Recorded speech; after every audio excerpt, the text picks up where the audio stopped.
Buenas noches, queridos hermanos. Disculpen, estamos empezando bien tarde hoy día, pero bueno, aquí estamos, 7:30. Empezamos hoy día, 30 de abril 2024, en el curso Cómo estudiar la Biblia.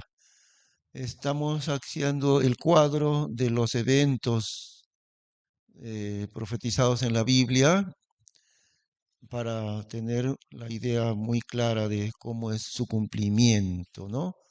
Así repasamos.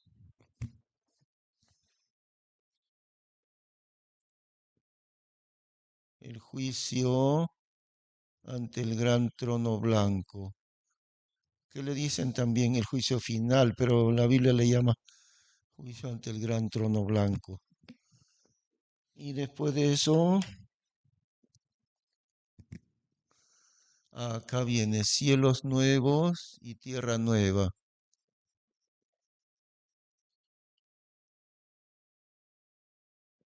Cielos nuevos y tierra nueva. Y acá viene la nueva Jerusalén también.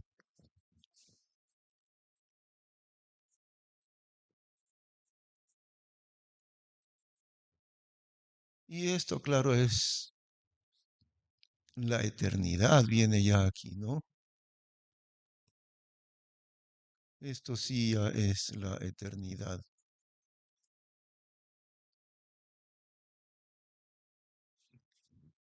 Muy bien. Entonces, pueden tomarle una foto con el... Yo también le voy a tomar la foto para darle al hermano Beto que no pudo estar hoy día en la clase.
Ahí está, ¿ve? Entonces, eso es muy práctico. Ahí en el grupo de la escuela pastoral, ya lo tiene, ya está tomado, hermano. Ya lo tiene. Creo que usted falta su nombre agregar, hermano Faustino, si no, o si está en la escuela pastoral. Ahí le voy a dar, ¿ah? Entonces hacemos un repaso. ¿Listo? Para que pongan atención.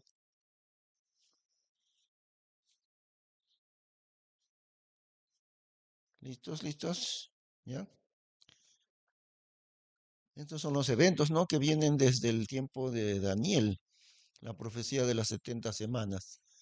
¿Cuál es el punto inicial de la profecía? El decreto para reedificar Jerusalén, que lo dio un rey gentil, ¿no? Que fue Artajerjes. Y entonces Dios le anuncia a Daniel que faltan 70 semanas de años desde el decreto de reedificar Jerusalén, 70 semanas de años, 490 años. El punto inicial es aquí, pero cuando pasen 490 años, ¿qué sucederá al cumplirse los 70 semanas de años? ¿Qué ha de suceder? Cumpliéndose las 70 semanas, ¿qué debe suceder en la profecía? ¿Ah? No, eso es más acá todavía. El milenio, el reino del Mesías, desde el decreto de reedificar Jerusalén hasta que se inicie el milenio, está profetizado en Daniel, 490 años. ¿Ok? Pero aquí Dios detuvo la historia, ¿no? Cuando Jesús es crucificado, ¡prum! Dios congela la historia de Israel, porque recordamos que el calendario está centrado en Israel, en ellos. Aquí, en la semana número 69, Dios detiene el calendario de su pueblo Israel, congela Dios el tiempo. Eso es exactamente lo que Dios ha hecho, ha congelado el tiempo, ¿no? Y en ese paréntesis, al ser crucificado su Mesías, Dios hace surgir el misterio de la iglesia, paréntesis de 2000 años, ¿no? ¿Estamos de acuerdo? Termina con el rapto de la iglesia, claro. Y al venir el rapto de la iglesia, sale la iglesia del mundo y empieza a correr, ahora sí, la semana número 70 de Daniel, que son exactamente los 7 años de la tribulación.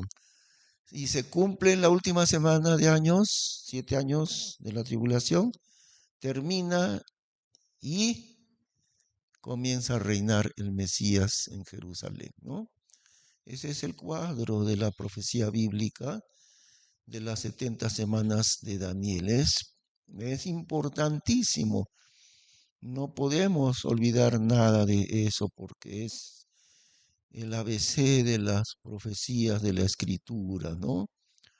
Paréntesis, sí, allá. Son desde la época de Daniel. Recuerden, miren, recuerden la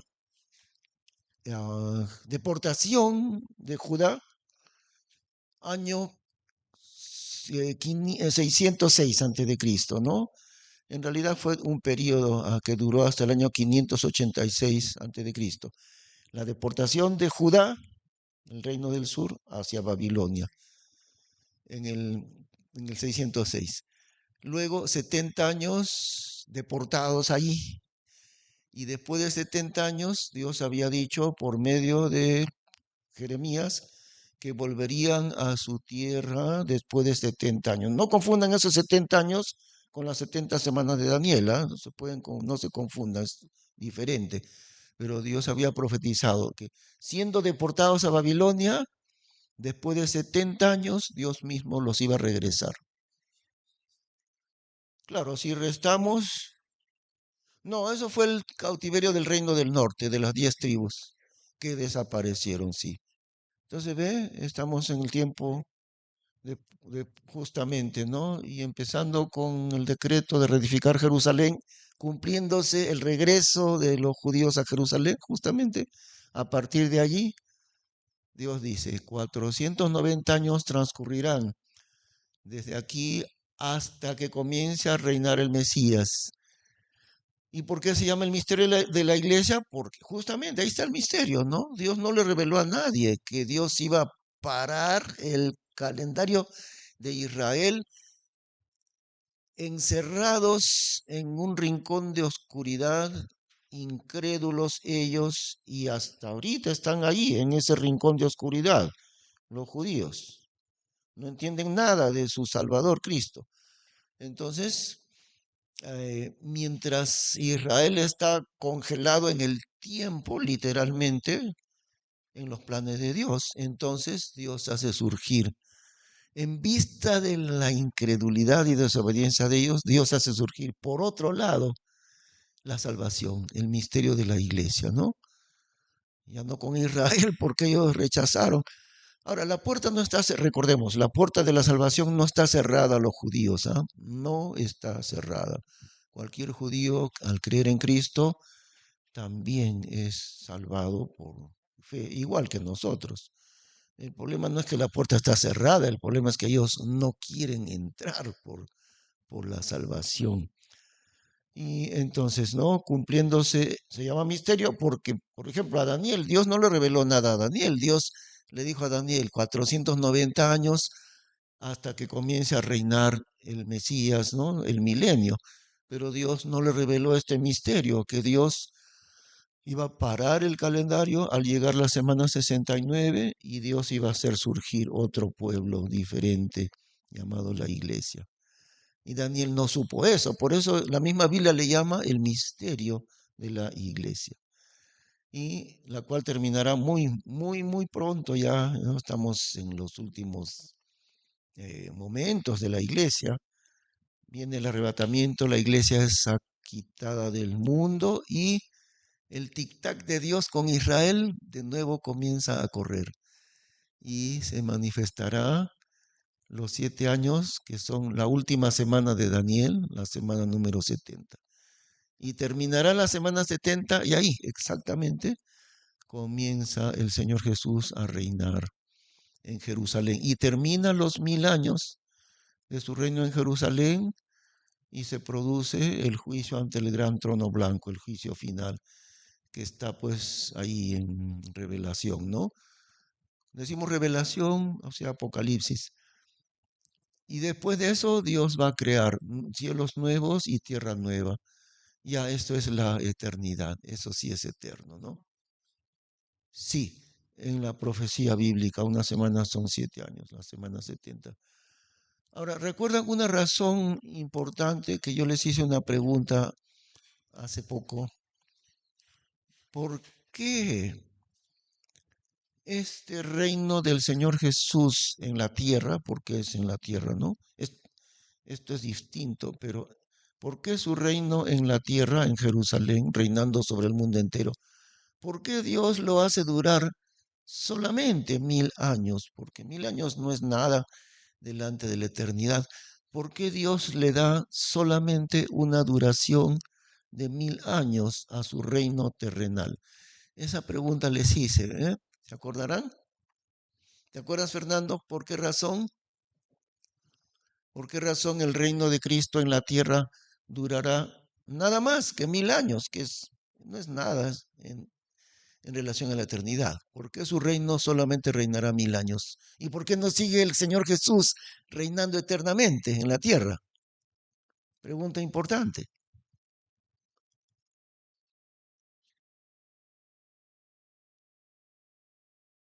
¿No se acuerdan? Por eso les repito las preguntas varias veces hasta que ya no se olviden. Por el pecado, eso es. Porque todavía habrá pecado. No en el Señor Jesús, sí, porque es el Rey perfecto, sino en la humanidad habrá pecado todavía. Por eso, y Dios no puede tolerar la presencia del pecado, pero Dios trabaja gradualmente, ¿no? Dios no trae la eternidad que es perfecta, no la trae de frente. Primero Dios permite el reino terrenal del Señor Jesús en la humanidad todavía imperfecta, la humanidad. Sí, la iglesia reinará, nosotros reinaremos en el milenio. ¿De qué manera? ¿Te acuerdas, hermana Leonor? La comparación que siempre hacemos, ¿no? En el milenio nosotros también vamos a reinar, pero ¿de qué manera? Hay dos, sí, claro, pero nosotros no habremos desaparecido, estaremos resucitados, ¿no? Pero ¿cuál será nuestro lugar en el milenio como iglesia? Sí, pero también hay otro pueblo de Dios que es Israel. Pero entonces, ¿cuál es la diferencia entre Israel, que es pueblo de Dios, y la iglesia, que también es pueblo de Dios? ¿Cuál es la diferencia? Nadie se acuerda de eso. Hermano Faustino, ¿se acuerda?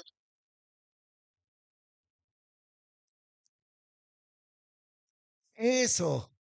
La iglesia es la esposa del rey. ¿Y qué cosa es Israel? Los familiares, la familia del rey. Así se entiende fácil la diferencia. No se pueden olvidar eso. ¿Ven? En el milenio nosotros estaremos reinando, pero ¿de qué manera? Como esposa del rey, la iglesia. ¿Ven? Israel también estará reinando, pero en un sentido distinto. Reinarán ellos como los familiares del rey. Es diferente, los familiares que la esposa. ¿Se dan cuenta?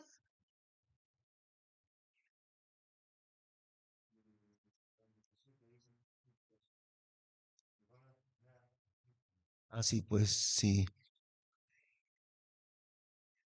En el milenio y es posible que también se prolongue hacia la eternidad, ¿ah? Es muy posible, como dije, algunos aspectos ya no los sabemos porque no están ya en la escritura todos los detalles, pero es posible. El Señor Jesús le dice a ellos, ¿no? A los 12, de cierto os digo que cuando venga el Hijo del Hombre en su reino, vosotros también os sentaréis sobre 12 tronos, juzgando a las 12 tribus de Israel. Pero no habla de la iglesia, sino de Israel. Ah, y que eso se prolongará en la eternidad, puede ser. Eso ya no sabemos. Puede ser que sí. Porque no olvidemos que los que entran del milenio a la eternidad también estarán, pues eternamente, ¿no? Es posible que sí. Am, Siempre está la diferencia entre los dos, Israel y la iglesia. Israel como el reino de los cielos, ¿no? Y la iglesia, ¿qué nombre lleva la iglesia, Fernando? Sí, pero como parte del reino hay dos, el reino de los cielos y el reino de Dios. ¿Cuál de ellos es la iglesia?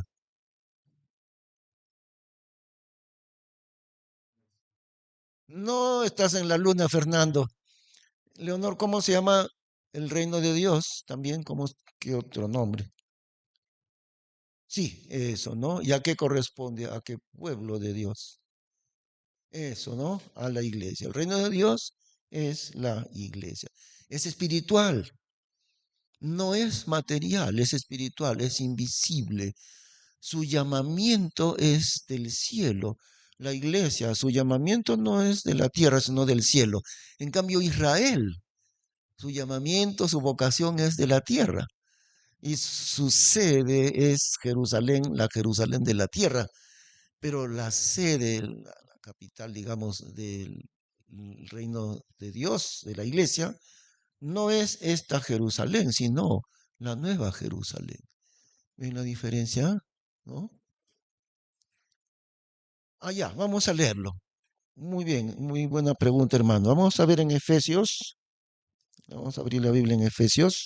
Ahí está. Ahí está el misterio de la iglesia. Vamos a Efesios.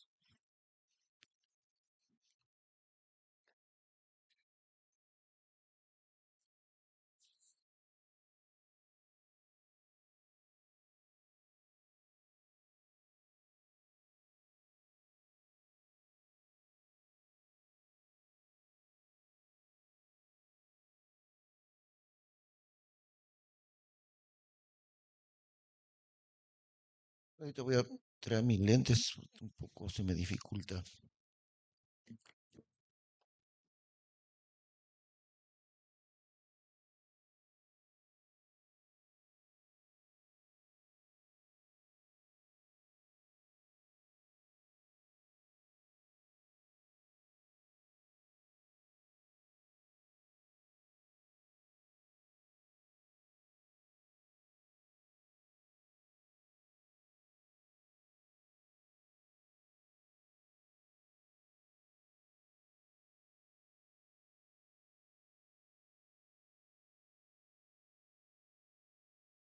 En Efesios capítulo 3,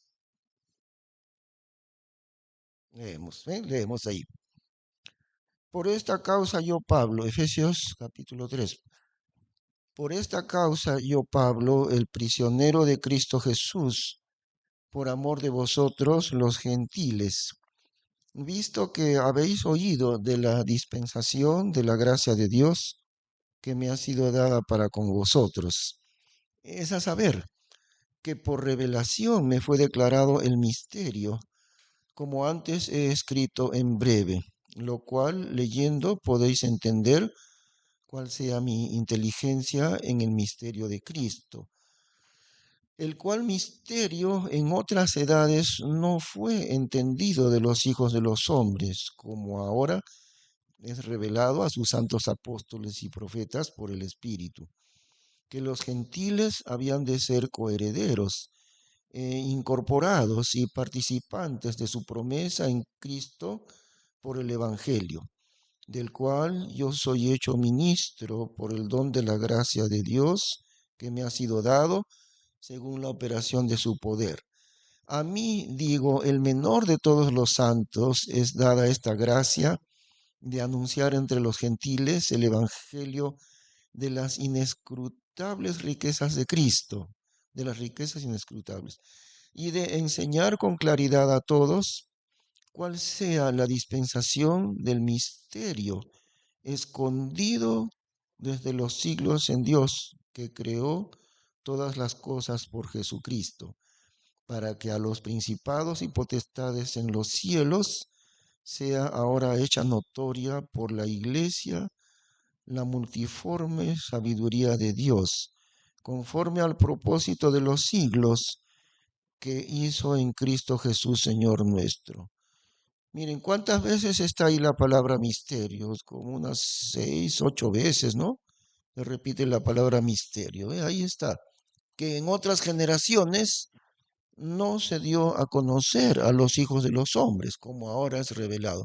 ¿Cuál es el misterio? Que los gentiles ahora son coherederos, participantes de la promesa de Dios en Cristo por medio del Evangelio. Y eso, claro, sí, los gentiles, ¿no? Y ellos nunca, jamás iban a imaginar eso, los judíos, que la gracia de Dios se iba a trasladar al resto del mundo. Nunca imaginarían eso, ¿no? Eso sí, sí. Bueno, el reino de Dios se perdió desde Adán y no vuelve a manifestarse el reino espiritual de Dios hasta que viene Cristo. El reino de los cielos sí lo tuvo Israel, ¿no? Repasamos, ¿no? El reino de los cielos lo tenía todavía Adán en sus manos, si bien es cierto, imperfecto, ya no como en... primero estuvo en las manos de Adán, luego el reino de los cielos, no el reino de Dios, a sus descendientes. Claro, como nación todavía, porque solamente era Adán, ¿no? Luego hasta Noé se traspasa el reino de los cielos. Luego, y eso es muy claro, que Dios su propósito lo muestra con Adán, luego con Noé, varias generaciones. Después de Noé, generaciones largas, ¿no? Hasta llegar a Abraham. Y con Abraham luego, es clarísimo también, ¿no? Dios su propósito lo muestra con él. Isaac, Jacob, y después de Jacob, uno de los 12 hijos, Judá, es el que lleva el reino entre las 12 tribus. Y a través de los siglos, el reino de los cielos continúa en manos de la tribu de Judá. Y en Israel, ¿no? Claro, porque no está el reino de los cielos manifestado a ninguna otra nación gentil, solamente a Israel. Y, pero al paso del tiempo, debido a su misma desobediencia, lo pierden. Llega el año 606 antes de Cristo, ahí Dios le pone fin al reino de los cielos en manos de Israel, o sea, de Judá. Y Dios los manda deportados a ellos a Babilonia, y ahora el poder del reino de los cielos está en manos de un reino falso, que es la nación de Babilonia. Y se traspasa ese poder del reino de los cielos, es traspasado entre los imperios gentiles, primero Babilonia, después Medo-Persia, después Grecia, cae uno, surge otro, cae Grecia, surge Roma, cayó el imperio romano, y en el tiempo de la tribulación el imperio romano será restaurado. Eso es lo que va a pasar. El anticristo será parte del imperio romano restaurado porque perdió su poder, y actualmente el poder mundial, que es el poder del reino de los cielos, ese poder mundial, y que está, por supuesto, de una manera bastante falsificada, pero igual es el poder mundial. El propósito de Dios era que ese reino de los cielos continuara en poder de Israel, pero se supone como una nación obediente a Dios, y ellos no cumplieron eso. Por lo tanto, Dios se lo quita el poder mundial, se lo quita a Israel, y Dios deja que los gentiles, naciones perversas, Dios permite que ellos tengan el poder mundial.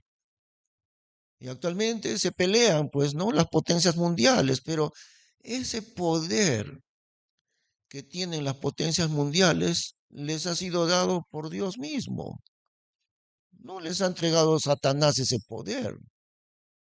Es cierto que Satanás reina, pero por encima de Satanás está Dios. Nada puede hacer el diablo, no puede mover el diablo ni un dedo si no es con el permiso de Dios. Entonces las potencias mundiales llevan en sus manos el día de hoy, unas contra otras, a ver quién agarra el poder mundial. Ese poder mundial es el reino de los cielos, que se pelean entre potencias el día de hoy. ¿Qué sucederá cuando se cumple el propósito de Dios después de la tribulación? El poder mundial del reino de los cielos volverá a manos de los dueños legítimos del reino de los cielos. ¿Quiénes son los dueños legítimos del reino de los cielos? Israel. Ellos son los dueños de ese poder. Lo perdieron por su desobediencia, pero la Biblia dice que lo tendrán ellos en el milenio. ¿Qué sucederá en el milenio? Israel será cabeza de las naciones.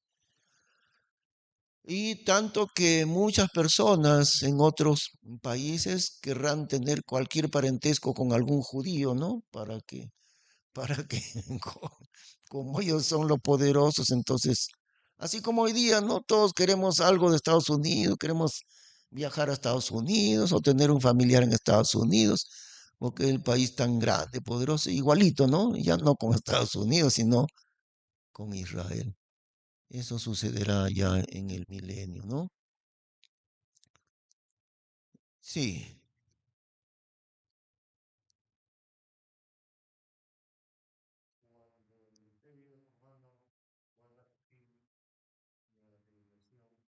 ya.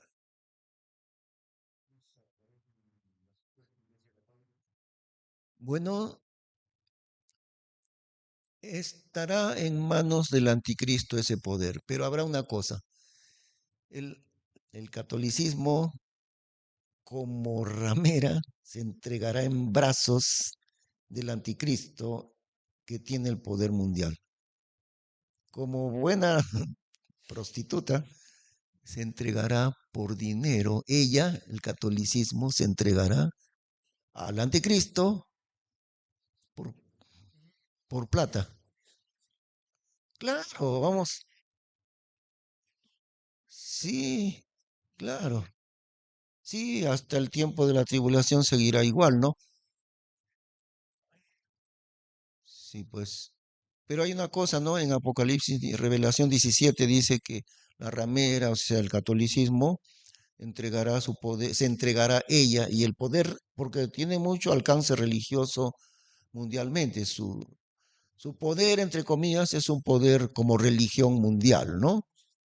Muchas aguas. Entonces, teniendo ese poder religioso, se entregará a ella por dinero, como es una ramera, se entregará al anticristo. Y eso siempre lo ha hecho durante miles de años, bueno, siglos de años, miles, se ha entregado, como una ramera se entrega a cualquier hombre con la plata, por la plata que le da, igualito ha hecho la Iglesia Católica entregándose a los emperadores mundiales, ¿no?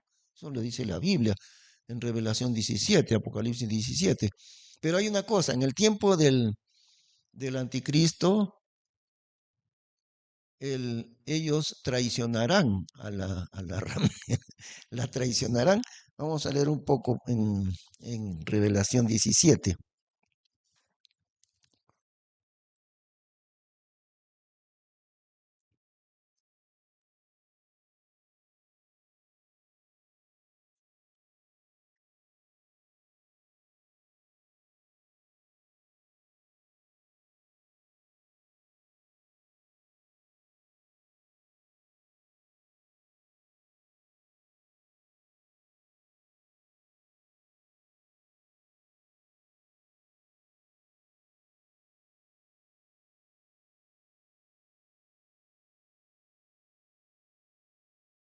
Muy bien, ahí está pues el catolicismo, ¿no? Revelación 17, o sea, Apocalipsis. No, no, no, capítulo 17. Apocalipsis, capítulo 17. ¿En qué capítulo usted está? ¿Ya lo tiene, hermano? ¿Qué capítulo usted está? Hermano Luis. Ya, ahí es, claro, claro, es que usted dijo capítulo 1. Ya. Y vino uno de los 7 ángeles que tenían las 7 redomas y habló conmigo diciéndome, ven acá y te mostraré la condenación de la gran ramera, la cual está sentada sobre muchas aguas, con la cual han fornicado los reyes de la tierra, y los que moran en la tierra se han embriagado con el vino de su fornicación. Y me llevó en el espíritu al desierto, y vi una mujer sentada sobre una bestia de color de grana, llena de nombres de blasfemia, y que tenía 7 cabezas y 10 cuernos.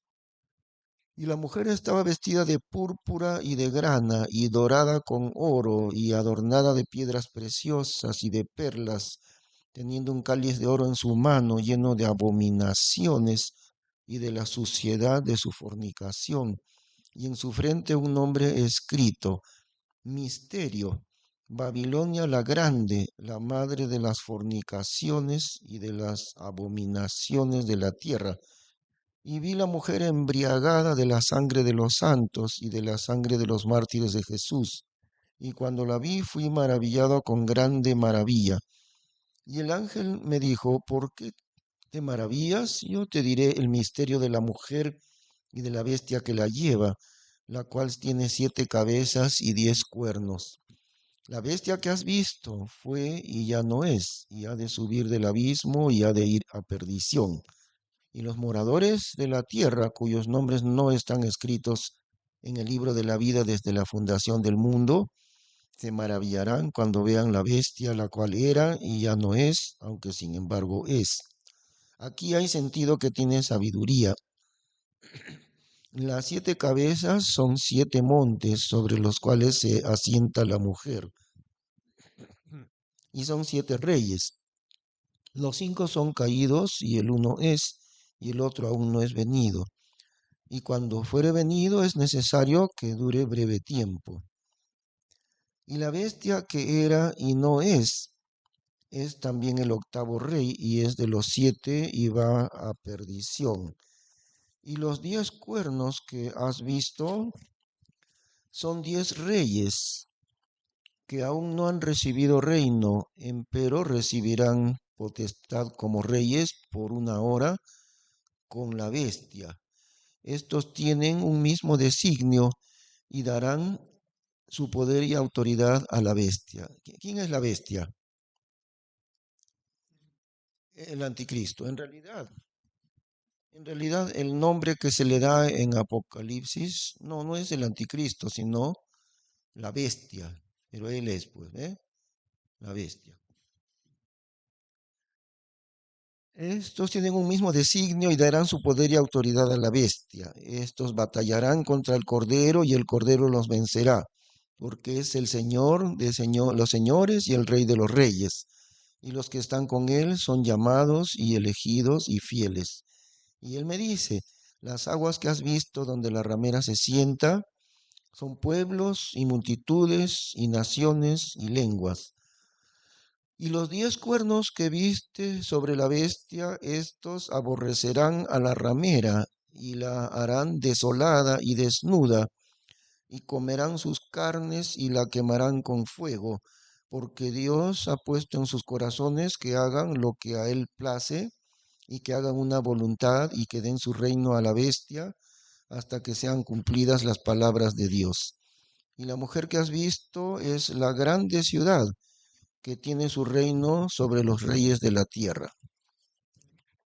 Tremendo eso. Ahora, no hay ninguna duda, no hay ninguna duda de que se trata de este gran sistema religioso, el catolicismo. ¿Por qué no hay ninguna duda? Miren el último versículo 18.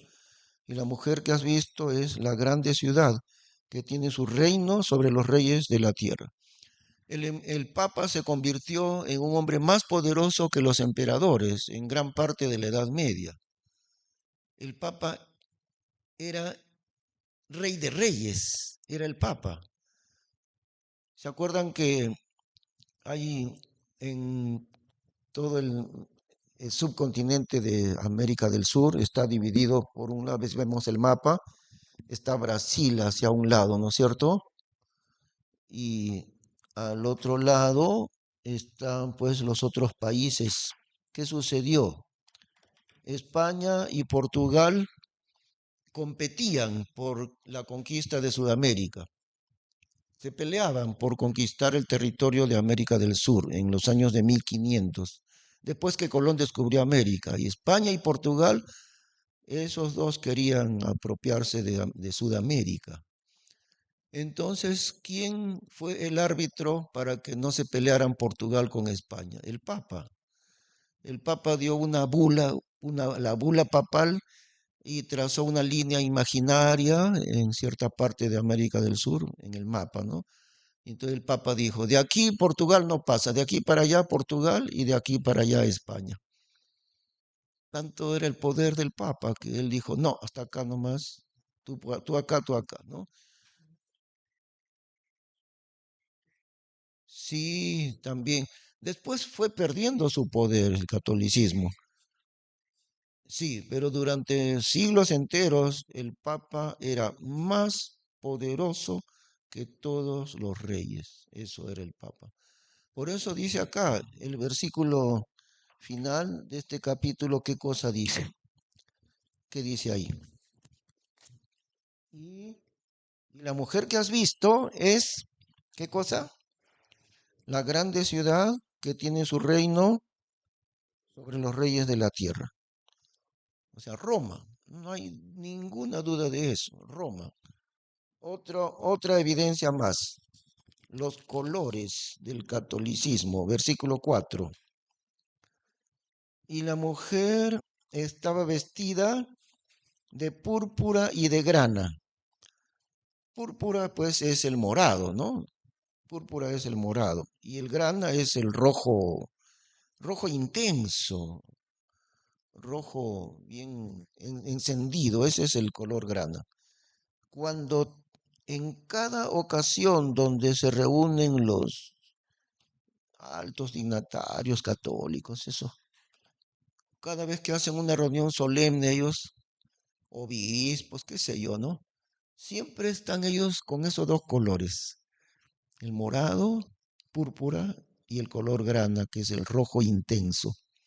Esos durante siglos han sido y siguen siendo los colores del catolicismo en las reuniones solemnes. Siempre lo usan. El grana, rojo encendido, y el púrpura. Ni siquiera tienen cuidado, mejor cambiamos de color, porque la Biblia dice que esos son nuestros dos colores. Ni siquiera tienen cuidado de eso, ¿no? Ahí está. ¿Qué otro más? ¿Qué otro más? En el eh, versículo 9, porque estaba sentada sobre 7 cabezas, dice, ¿no? La bestia, digo la ramera. Aquí hay sentido que tiene sabiduría. Estamos en verso 9. Las 7 cabezas son 7 montes sobre los cuales se asienta la mujer y son 7 reyes. La misma Biblia está diciendo que esas 7 cabezas tienen un doble significado. Por un lado significan 7 montes y también significan 7 reyes.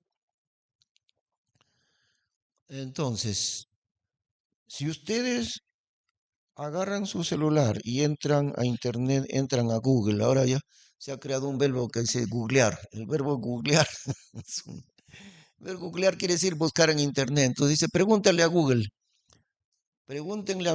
en su celular, ¿cuál es la ciudad de las 7 colinas? Pregúntenle a Google cuando lleguen a su casa. y van a salir como 500 resultados en Google que dice la Roma, la ciudad de las siete colinas, que no se le conoce a Roma actualmente, sino durante siglos, en realidad miles de años, ese ha sido el nombre de Roma, la ciudad de las siete colinas. Proviene incluso de antes de que estuviera escrito en la Biblia, la ciudad Roma, la ciudad de las siete colinas, porque tiene siete colinas, efectivamente. Y entonces dice, las siete cabezas son siete montes sobre los cuales se asienta la mujer. Otra vez, miren tres evidencias, los colores del catolicismo, los siete montes, la ciudad de las siete colinas, y la ciudad que reina, la gran ciudad que reina sobre los reyes de la tierra.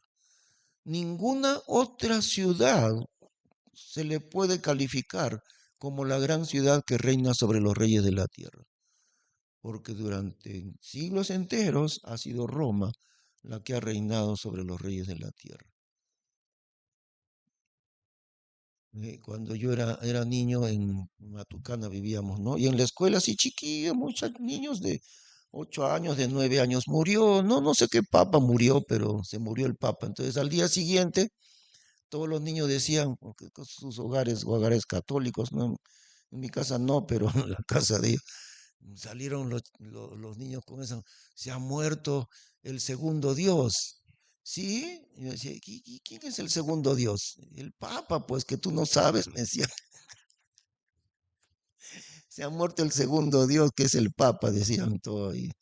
Ah, sí, el segundo Dios. Entonces, en el mundo entero eso se dice, ¿no? Mm.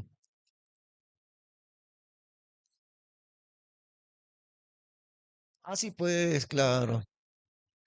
Sí, no, eh, eso, sí, sí, sí. Sí, pero esto de la herida mortal no es referido al tiempo de Napoleón, ¿ah? La herida mortal es referido a la tribulación. No, esos salen con eso de que la herida mortal es el papa que... Sí, sí, sí. Claro, perdió poder, es cierto, perdió casi...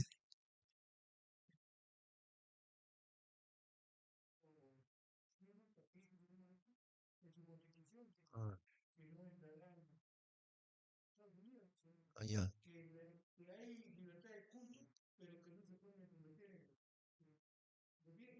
Ah, seguramente, sí. Claro, específicamente, ¿no? Claro, como tú tienes una tradición protestante, evangélica, la Fundación de Estados Unidos, ellos han puesto ahí que no, el gobierno no se mete con las iglesias y tampoco ninguna otra. Sí, ajá, eso, sí, sí, sí, sí, sí, sí. Pero bueno, ahí pues está en Revelación 17, ¿no? El catolicismo. Miren cómo dice que los reyes estos aborrecerán a la ramera y la dejarán. Es como un hombre, ¿no? Que compra una ramera, la tiene un rato y después la bota. Y es igualito. Los reyes hacen eso con el catolicismo, luego la desprecian y ya te pagué, así que fuera de acá. Sí,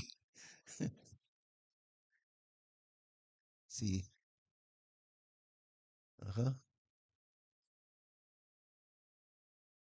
Eso, aprovechan del poder religioso que tienen ellos, sí, para tener dominio sobre la gente, sí. Ajá, eso sí. Ah, ah, claro, sí. Sí, entonces los reyes muy astutos se juntan con el catolicismo para tener influencia sobre la gente, ¿no? Por eso ahí está, pues, los presidentes peruanos, ¿qué cosas hacen? Pasa el Señor de los Milagros y ahí está el presidente del Perú, ahí, Señor de los Milagros, ahí se pone. Sí, pues, también, sí. Se entra el presidente ahí, ¿no? Delante del catolicismo. Ujú. Sí,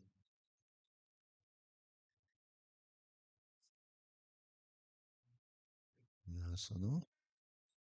Así.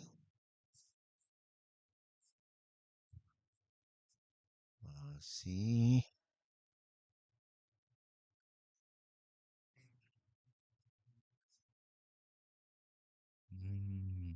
recibe, el gobierno lo subvenciona, ¿no? Debe ser, seguramente, ¿ah? Sí, sí, sí, sí, sí. Bueno, descansamos unos minutitos, ¿ya? Un minutito descansamos.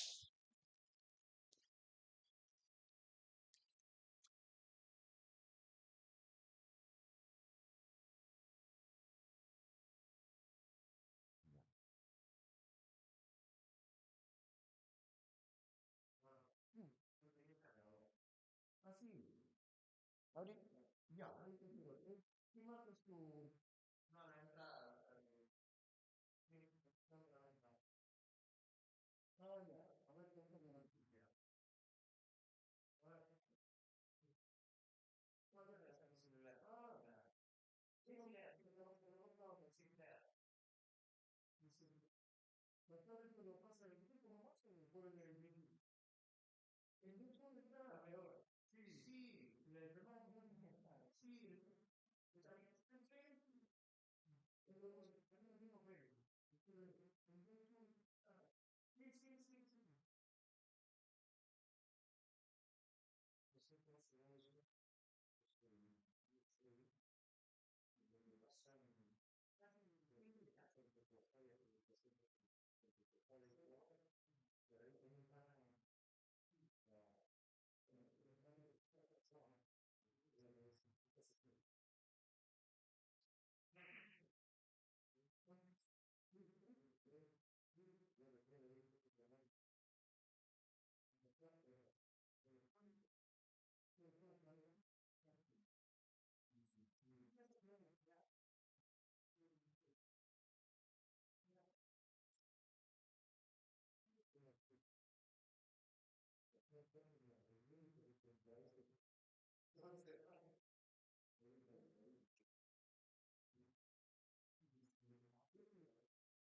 sí, sí, sí.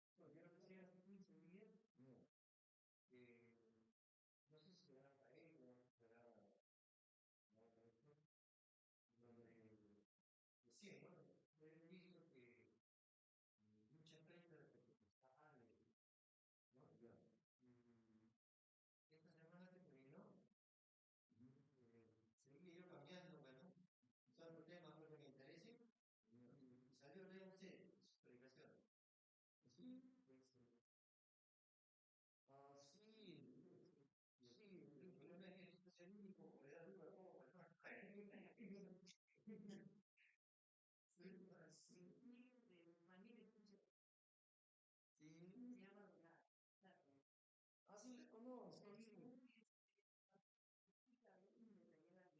Ah, mira. Ah, seguro hay bastantes personas que...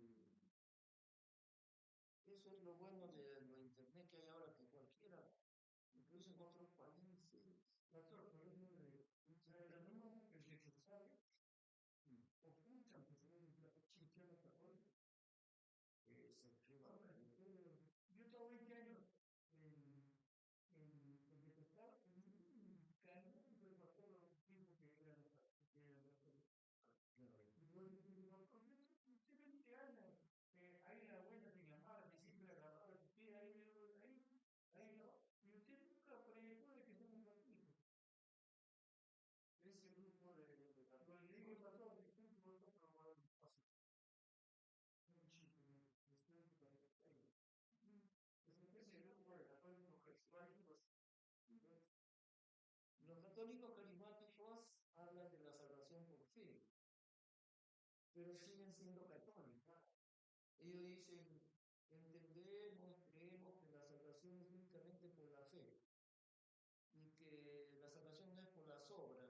Agarran ese punto correctamente porque eso es bíblico, ¿no? Que no es por las obras, es por la fe en Cristo. Pero todito el resto de la doctrina católica se lo practican. ¿Ah? Sí, no se han salido del catolicismo, pero se llaman ellos carismáticos católicos.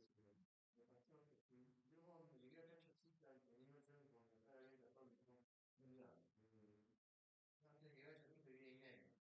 Ya, a mí me pidió desde los 5 o 6 años, trabajar de madrugada para ir a los católicos, sí, con la verdad, como de aquí al pueblo no a pie. ¡Wow! Sí, entonces, yo iba pues, un poco la primera que tenía, ¿no? Ah, catolicismo. Allá en la carga pesada, del pecado. Y cuando llegué acá a los 8 años, mi papá me dijo, mira, me espera en el parque a tal hora de la misa. Sí, me quedaba en todo el parque. Y ahí es donde escuché a un cura.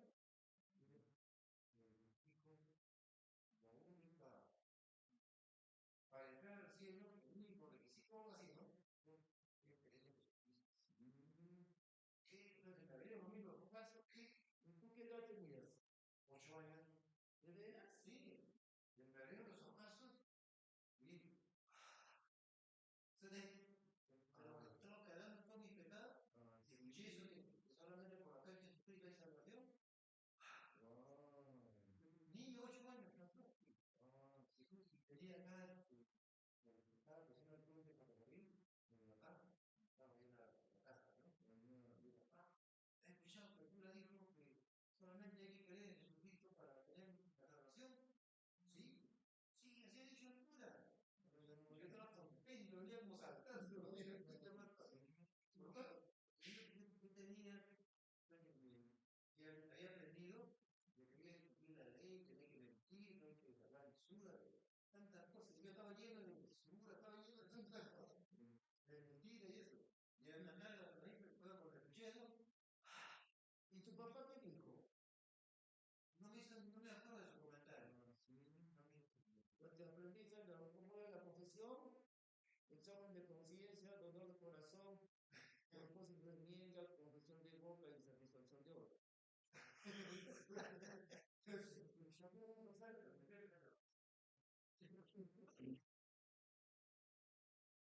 Ajá. No, es que me enseñaban catecismo, pues, en la escuela primaria. Me hacían aprender de memoria el catecismo. Por eso. Sí.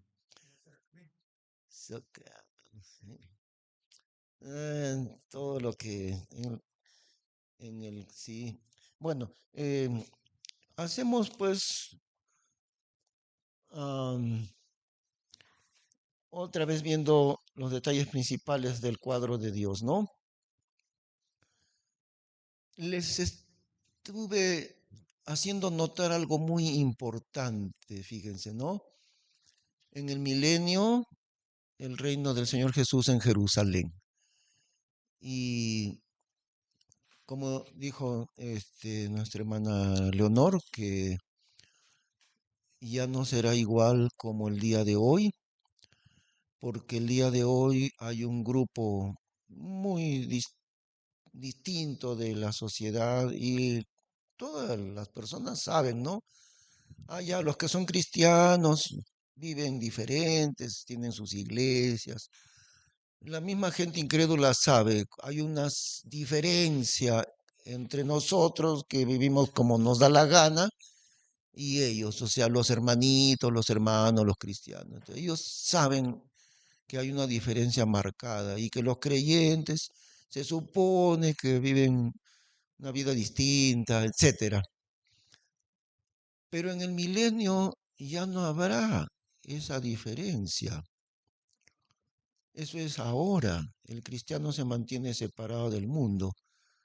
La congregación de Dios en el tiempo presente, ¿cuál es? Es un grupo pequeño dentro de la sociedad, o sea, los cristianos, ¿no? Los cristianos verdaderos, siempre poniendo aparte las doctrinas falsas, que a propósito en toda época ha habido, ¿ah? Y con la misma Biblia dice, pero hubo falsos profetas entre el pueblo, se refiere a Israel. Falsos profetas ya desde Israel había falsos profetas, como también ahora habrá falsos profetas, dice. Entonces la historia de las doctrinas falsas y de los profetas falsos no es nada nuevo. Siempre han existido falsos profetas. Y ahí está la verdad de la palabra de Dios y ahí están los falsos profetas. Siempre. Entonces, eh, en este tiempo presente, aunque hay muchas doctrinas falsas, pero también está la iglesia del Señor y es un grupo definidamente apartado del resto de las personas. Pero en el tiempo del milenio ya no habrá eso. ¿Por qué? El Señor Jesús mantendrá la enseñanza de la Biblia para toda persona en el mundo entero. La Biblia dice, ¿no? En Isaías dice, y porque la tierra será llena del conocimiento de Jehová, como las aguas cubren la mar. La tierra será llena del conocimiento de Jehová, así como el mar entero.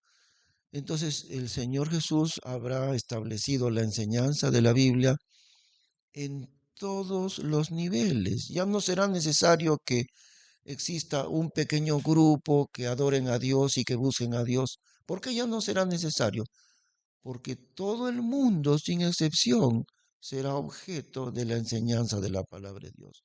Por esa razón, muy diferente de lo que es ahora, ¿no? Por otro lado, todas las personas tendrán que obedecer al Rey, al Señor Jesucristo, quieran o no quieran, con agrado o con desagrado, igual tendrán que obedecer las leyes del Rey. No habrá diferencia entre países, no habrá diferentes estados. Hoy día hay, creo que más de 150 países por ahí, ¿no? Cada país proclama que él es un país soberano, cada país es soberano, la soberanía del país, dice, ¿no? Se habla mucho de la soberanía de cada país.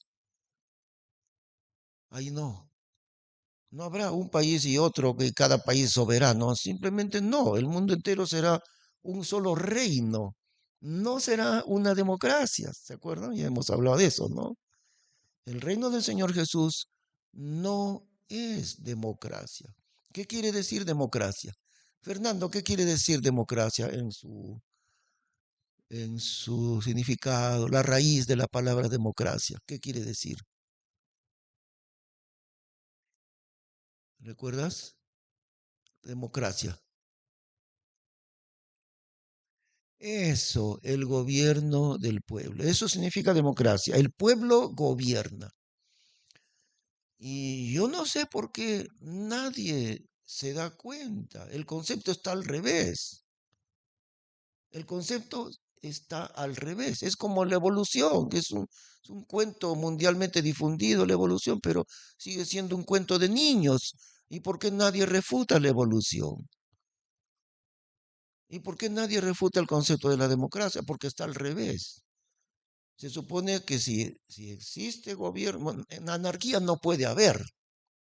No puede haber anarquía. Ni siquiera en la naturaleza hay anarquía. Tiene que haber alguien que gobierne, ¿no es cierto? Si no, todo sería un completo caos si no hubiera gobierno. Entonces, si tiene que haber gobierno, alguien tiene que gobernar. Y si alguien tiene que gobernar, el que gobierna es el que traza las normas, el gobierno es el que toma las decisiones, finalmente, ¿no? No como una dictadura ni como una tiranía, pero de todas maneras es el gobierno el que tiene que dirigir. ¿Estamos de acuerdo en eso? Sí, el gobierno tiene que dirigir, ¿ok? Si no, no sería gobierno. Si no, el gobierno no sería gobierno. Es un gobierno que no puede dirigir. Total, entonces, ¿para qué se llama gobierno si no puede gobernar? ¿No es cierto? Entonces, el gobierno es el que gobierna, ¿ok? Y por el otro lado están los gobernados, que se le llama el pueblo, los gobernados. No, pero aún todavía sin hablar de Dios, todavía aún sin hablar de Dios, ¿ve? Antes de hablar de Dios, la pregunta es, en la democracia, ¿quién gobierna? Según el concepto de la democracia, ¿quién gobierna? El pueblo. Entonces, eso está al revés, porque total, ¿gobierna el gobierno o gobierna el pueblo? ¿Cuál de los dos? La democracia es una contradicción absoluta, porque no puede gobernar el que es gobernado. Hay dos niveles. Uno es aquel que gobierna y otro es el país que es gobernado. Y si nosotros decimos que la democracia es lo que tiene que prevalecer, entonces estamos al revés. Entonces el gobierno ya no gobierna nada porque el que gobierna es el pueblo. Eso es falso. Entonces, si yo aplico la democracia en el concepto exacto de democracia, yo lo aplico dentro de mi casa. Entonces, en mi casa, yo que tengo hijos, los que van a gobernar democráticamente son mis niños. Ellos deben gobernar según el concepto de la democracia. Yo ya no, porque ellos son el pueblo en mi hogar. Entonces mis niños van a gobernar. Y yo simplemente estoy de figura nada más, pero porque los que gobiernan son mis hijos. Ese es el concepto de la democracia. Desde su nacimiento está mal. No olvidemos que nunca la democracia proviene de la Biblia. En el tiempo de la Revolución Francesa, ¿quiénes impulsaron la Revolución Francesa? Los filósofos ateos. Todos eran ateos. Ahora, miren, tengan cuidado. Yo no estoy diciendo que se justifiquen tiranías y dictaduras, ¿ah? Eso, yo no estoy diciendo eso. Pero lo que estamos diciendo es que la democracia es un engaño disimulado. Eso es lo que estamos diciendo. Es un engaño disimulado. ¿Por qué el Señor Jesús no es llamado el presidente de la República? Según la democracia hay un presidente de la República. ¿Por qué? La democracia dijo, nunca más los reyes, nunca jamás los reyes. Y al que gobierna ya no se le llama rey, ni tampoco tiene poder de un rey. El que va a gobernar ahora es el presidente. Y le ponemos al presidente, al costado suyo le ponemos alguien que le dé la contra, o sea, un parlamento, ¿no? 100, 200, 500 personas que representan al pueblo y estos 300, supongamos si son 300, estos 300 que son el parlamento, su papel es darle la contra al presidente para que el presidente no tenga mucho poder. Entonces tiene que haber el famoso equilibrio de poderes. Todos esos son conceptos democráticos. ¿Sí o no? Así es. Está mal. Ese no es el sistema de Dios. Dios no gobierna así. En primer lugar, Dios no le llama democracia porque, como digo, no es democracia quiere decir gobierna el pueblo. En el Señor Jesús no es un presidente de una democracia. El Señor Jesús es el rey de un reino. Ese es el gobierno de Dios. Ahora, la iglesia del Señor no es un reino terrenal, ya hemos visto, ¿no? El reino de Dios no tiene nada que ver con un reino terrenal. Por lo tanto, el reino de Dios, que es la iglesia, no tiene, no tiene injerencia en un reino terrenal. Quiere decir, si el pastor está dirigiendo una iglesia, el pastor no es un rey, porque el reino de Dios no interviene en aspectos materiales como es el reino de los cielos. Entonces, entonces el pastor no es un rey de ninguna manera, ¿no? Se podría comparar al reino espiritual de Moisés, porque eso sí fue un verdadero reino eh, donde Dios colocó a Moisés a gobernar a Israel. Pero miren la diferencia, ¿no? Moisés no era rey, Moisés era un profeta, es decir, un gobierno espiritual, igual que en la iglesia. En la iglesia es un campo espiritual, nada que ver con un rey que va, el pastor no tiene poder como el de un rey, de ninguna manera, es un gobierno espiritual. Y Moisés era profeta y su gobierno era espiritual. Más adelante Josué igual, era un profeta de Dios, un hombre simple como cualquier ciudadano. Y viene luego, después de Josué, viene Samuel, ¿no? Bueno, vienen primero los jueces durante 400 años, pero por último llegó el tiempo de Samuel. Samuel era un profeta de Dios. La palabra de Samuel se cumplía en toda la nación, pero Samuel no era un rey, sino un profeta, un hombre sencillo. Pero Dios gobernaba por él, gobernaba Dios espiritualmente, no económicamente ni políticamente, ¿ve? Entonces en la iglesia es así, el gobierno de la iglesia no tiene nada que hacer con política, ni con economía, ni con otras cosas. Es un reino espiritual en la iglesia, ¿no? Hay una gran diferencia. Pero estamos hablando del reino de los cielos. Y al hablar del reino de los cielos, el Señor Jesús es un rey en ambas dimensiones. Recordemos eso, porque si son dos reinos diferentes, el reino de Dios y el reino de los cielos, pero no hay dos reyes. Israel como reino de los cielos está bajo el rey, que es Cristo Jesús. La iglesia como reino de Dios está bajo el mismo rey, que es Cristo Jesús, ¿no? Pero son dos dimensiones de un mismo rey y de un mismo reino. Y finalmente, a lo largo de la historia de Dios, desembocan en llegar a ser uno solo. Eso, ¿no? En la eternidad llegarán a ser un solo reino. Y ahí hay aspectos que ya no podemos ya, como decía, entender en toda su profundidad, porque ya esas son cosas que Dios mismo las sabe, ¿no? Y no entendemos todos los detalles, pero esos son lo que sí entendemos. El reino de los cielos está manifestado en el milenio. ¿Recuerdan las 13 parábolas, no, las 7 parábolas de Mateo 13? ¿Recuerdan? Las hemos estudiado, ¿no? Las 7 parábolas de Mateo 13 se aplican al reino de los cielos, o sea, al milenio. Ahí se aplican. En varias de las parábolas está señalada la contaminación del reino. La primera, el sembrador. Hay 4 terrenos diferentes. El terreno representa el corazón de los hombres. La tierra es el corazón de los hombres. Pero hay 4 clases distintas del corazón de los hombres. Y solamente uno entre los 4 es la tierra fructífera. Los otros corazones de la persona son el corazón endurecido, ¿no?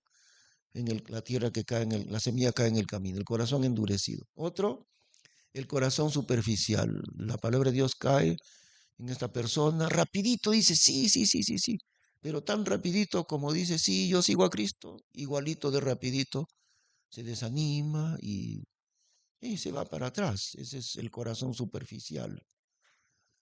La tercera clase de tierra, el corazón afanoso. Está tan ocupado con su trabajo, sus negocios y sus estudios y sus hijos y qué sé yo. Nunca tiene tiempo para Dios.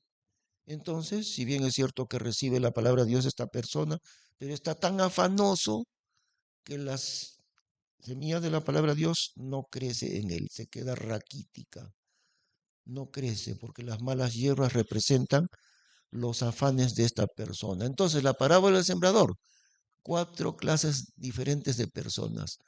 El corazón endurecido, el corazón superficial, puramente emocional, el corazón afanado, que eso es las malas hierbas de la tierra. Y por último, recién la buena tierra, el corazón fructífero, recién la buena tierra. ¿Ves? De los cuatro, uno solo es la buena tierra de Dios. Esa es la primera parábola. ¿A dónde se aplica? En el reino de los cielos. La segunda parábola, el trigo y la cizaña. Así como hay los hijos del reino, también hay los hijos del maligno. Siempre está la contaminación en estas parábolas. La otra parábola de la semilla de mostaza, ¿no? Crece tanto que habitan, las aves habitan ha crecido como árbol el reino de los cielos, de tal manera que las aves hacen nido en sus ramas. ¿Qué son las aves en la Biblia? ¿Recuerdas, hermana Leonor, qué son las aves en la Biblia? El diablo y los demonios, eso es. Y la otra parábola es la levadura, también contaminación del pecado, la levadura. Y la otra parábola es el tesoro escondido, eso sí es diferente, ¿no? El tesoro escondido es Israel. Escondido, miren, ¿ah? Por un tiempo, ahorita está escondido, y ese es Israel. El otro es la perla preciosa, esa es la iglesia, ¿no? Y la otra es la parábola la red, el reino de los cielos como una red que recoge toda clase de peces. Una vez sacados a la orilla, separan, ¿no? Lo que vale y no lo que vale. Ese es el reino, ese es el milenio, la parábola de la red, toda clase de peces. Todos están en la red, sacan todos juntos, pero no se sabe cuál de ellos es el de Dios y lo que no sirve, hijos del maligno. Al final del milenio, ¿qué habrá? Vamos a ver, Apocalipsis, Revelación, capítulo 20.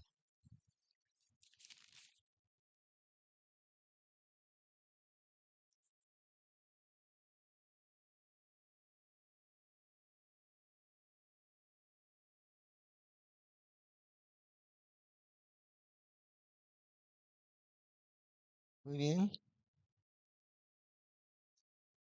leemos.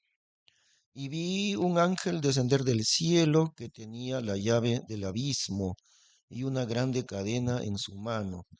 Y agarró al dragón, antigua serpiente, que es el diablo y Satanás, y le ató por 1000 años, y le arrojó al abismo, y le encerró y selló sobre él, porque no engañase más a las naciones hasta que los 1000 años fuesen cumplidos.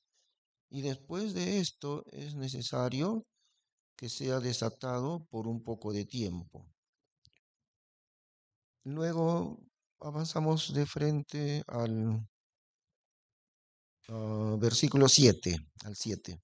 Y cuando los 1000 años fueren cumplidos, Satanás será suelto de su prisión y saldrá para engañar las naciones que están en las cuatro esquinas de la tierra, Gog y Magog, a fin de congregarlas para la batalla, el número de las cuales es como la arena de la mar.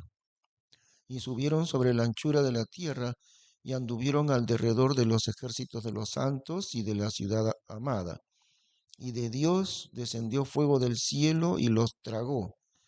Y el diablo que los engañaba fue lanzado en el lago de fuego y azufre, donde está la bestia y el falso profeta, y serán atormentados día y noche para siempre jamás.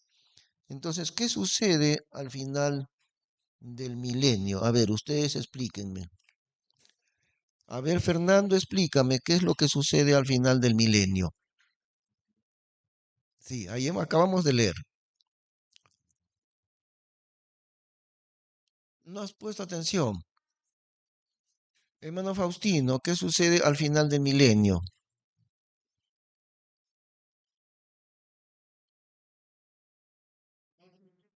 ¿Ah? Bueno, lo que acabamos de leer, ¿no? Ahí está.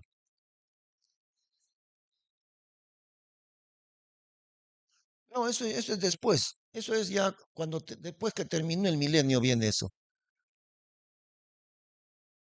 Pero al final, todavía estamos en el milenio, finalizando el milenio, ¿qué es lo que sucede? Ay, aquí. Ahí está, ahí está. A ver, usted, hermano Luis, a ver.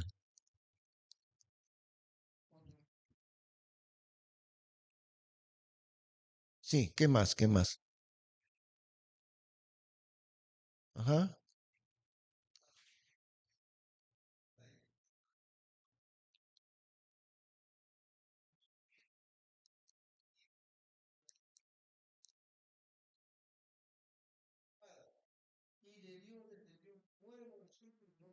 Ya. A ver, usted explíqueme en sus propias palabras qué es lo que pasará al final del milenio. En sus propias palabras, ¿ah? Ajá, Satanás. ¿Qué más? ¿Qué más? Para engañar al mundo, ¿no? Sí. ¿Qué cantidad de gente juntará? Increíblemente grande, ¿no? Y usted, ajá, a ver, pensemos, ¿por qué si Dios ya lo ató al diablo y lo encadenó, por qué Dios lo vuelve a soltar al final del milenio? Dios los vuelve a soltar, lo saca del abismo y Dios, no él, sino Dios lo desencadena al diablo y Dios lo arroja a la tierra. ¿Ah? Sí, pero ¿en qué sentido? A ver, ¿puedes explicar más? ¿Por qué? Claro, todavía hay pecado en la gente, ¿no? ¿Qué es lo que está pasando? Hay un rey perfecto y sin pecado, y es Dios mismo, la segunda persona de Dios, Dios hecho hombre. Hay un reino perfecto con un rey perfecto. La palabra de Dios ha sido conocida a fondo por todos los habitantes del mundo. No hay guerras, hay paz, hay prosperidad, nunca más habrá miseria. Ni siquiera los animales se matan unos a otros como sucede el día de hoy. Todo es perfecto. Y sin embargo, todavía hay pecado, ¿no es cierto? Otra cosa que sucede, como la parábola de la red en Mateo 13, dice que el reino de los cielos es semejante a una red que echada salen muchos peces, ¿no? Y sacan, sale todo, de todo. Pero ya una vez que sacan los peces en la orilla, botan lo que no sirve y quedan los peces buenos, y el resto lo botan. Entonces, así es el reino de los cielos, ¿no? Es decir, el milenio, toda clase de peces, toda clase, unos malos, otros, unos que no sirven. ¿Qué es lo que ha hecho Dios al arrojar a Satanás a la tierra? Dios lo hace para que Satanás engañe, a propósito. ¿Y qué es el resultado? Logra Satanás engañar a todos aquellos que no siguieron de corazón a Cristo. Automáticamente ellos se dejarán engañar. ¿Ve? Entonces ahí recién se distingue quién es de Dios y quién es del diablo. Qué sabiduría tiene Dios en eso, ¿no? Y Satanás está encadenado 1000 años, y ya, pero al final, supongo que será pues el último año, el último mes, no sé, pero al final del milenio. Y Dios lo arroja al diablo ahí, para que se junten al diablo todos los que no siguieron a Dios con su corazón, es decir, verdaderamente y con sinceridad. Automáticamente ellos se pegan al engaño diabólico, se dejan engañar. Una gran multitud, dice, como la arena del mar. ¿Qué hacen? Satanás le dice, vengan acá todos ustedes conmigo, vamos a destruir al dictador que está ahí en Jerusalén y a toda la gente del dictador que está ahí sentado en ese trono, lo vamos a destruir, a él y a su gente. Porque dice, ¿qué cosa dice? Rodearon y a fin de congregarlas para la batalla y subieron sobre la anchura de la tierra y anduvieron alrededor de los ejércitos de los santos y de la ciudad amada, Jerusalén, pues, ¿no? ¿Y cómo termina? Dios los manda fuego y se acabó en un instante, ¡fum! Dios le manda fuego y se destruyen. Y además Satanás es arrojado al lago de fuego también, ¿no?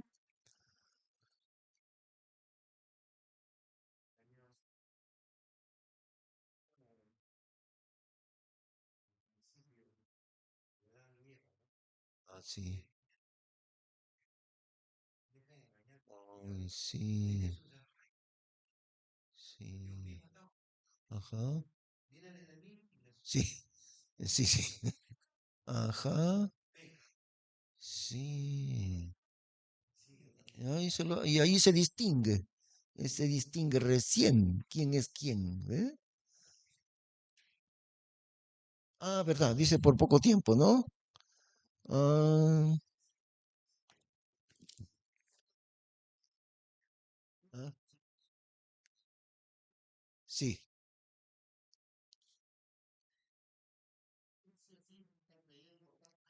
sí, eso. Ajá, eso es el problema. Sí, acá está nuestro papá, dice, ¿no? Sí, sí, eso pasará, ¿verdad? Efectivamente, sí, sí, sí, sí. Sí, de veras, sí, pues. Esos son Rusia. Rusia, son Gog y Magog es Rusia. Y Rusia y sus aliados, toda esa órbita de los países del norte también dice, ¿no? Rusia que tiene siempre otros países que se juntan siempre con Rusia.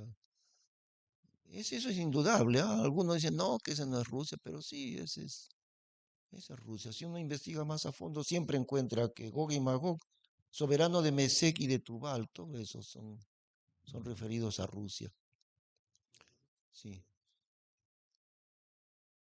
Ah, sí, pues sí, como razas son enemigos de Dios. No, no solo ahí, al final del milenio, también en la tribulación también, porque en Ezequiel capítulo 38 igual.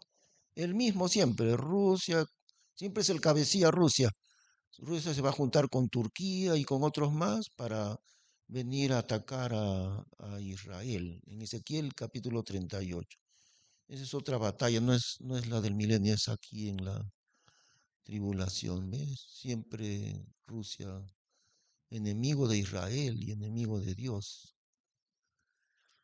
Bueno, ahí hemos repasado un poquito, hermanos, y em, entendiendo el cuadro general de Dios, ¿no? Claro, hay bastantes detalles que ahorita no los hemos visto, ¿no? Pero si entendemos este cuadro general de Dios, entonces nos falta analizar un poco más en detalle esta parte de la Nueva Jerusalén, que es la iglesia, y de los cielos nuevos y tierra nueva, el próximo martes, ¿no? Porque hemos analizado un poco nomás del milenio, los aspectos principales. Y en cuanto a la tribulación, ahorita no hemos analizado nada casi de la tribulación, pero ¿se acuerdan que después que terminó esto de la pandemia, hemos hecho un estudio completo de Apocalipsis aquí los días domingos, ¿ah? Creo que duró casi un año, más de un año. Y están en YouTube esos estudios de Apocalipsis, ¿ah? Ustedes lo pueden ver en YouTube están, ¿ah? Sí, una de las cosas que están en la tribulación, la Trinidad satánica, la Trinidad satánica, la bestia, el dragón, es una imitación, falsificación de Dios el Padre. El dragón es el diablo. Y no olvidemos que el dragón es un ser angelical, ¿no? No es un hombre. El dragón, Satanás, Satanás mismo es una imitación de Dios, el Padre. Su hijo es un hombre, así como Cristo era hombre, es hombre. Así el hijo de diablo es la bestia, se le llama, ¿no? Es interesante, siempre nosotros decimos anticristo, pero en Revelación, en Apocalipsis, lo que aparece el nombre es la bestia. Anticristo aparece en Tesalonicenses, no más, muy poco, pero en la Revelación el nombre que se le da es la bestia, que claro, es el anticristo, pero la bestia. Y la tercera persona de la Trinidad diabólica es el falso profeta. ¿Ve? La Trinidad satánica, el dragón, la bestia y el falso profeta. No, el que va a gobernar es la bestia, o sea, el anticristo. El falso profeta, su trabajo es ah, convencer al mundo entero para que sirvan al anticristo. El Espíritu Santo, ¿cuál es su labor? Convencer de pecado y de arrepentimiento. La Biblia dice que la tarea del Espíritu Santo es glorificar a Cristo. Eso es la labor del Espíritu Santo. Él, dice el Señor Jesús en Juan, ¿no? Él me glorificará, el Espíritu Santo, porque tomará de lo mío y os lo hará saber. El Espíritu Santo nunca se glorifica a sí mismo, Él glorifica a Cristo. Y el falso profeta, su trabajo es glorificar al diablo, perdón, al anticristo. Así como el Espíritu Santo glorifica a la segunda persona de la Trinidad, que es Cristo, el falso profeta glorificará a la segunda persona de la Trinidad diabólica, que es la bestia. ¿Ven? Toda la trama de la obra diabólica, ¿no? La Trinidad satánica está ahí en la tribulación, ¿no? Bueno, al otro martes vamos a examinar más a fondo esta parte de acá, de la eternidad y de la Nueva Jerusalén. Daremos gracias a Dios. Señor, gracias por estos momentos de clase, Padre Santo, porque todo lo que aprendemos es tan necesario, Señor, de entenderlo, porque eso es lo que nos espera como hijos de Dios y necesitamos comprenderlo. Gracias porque ahí está en tu palabra, Señor. Te glorificamos, te bendecimos en el nombre del Señor Jesús. Amén. Hermanos,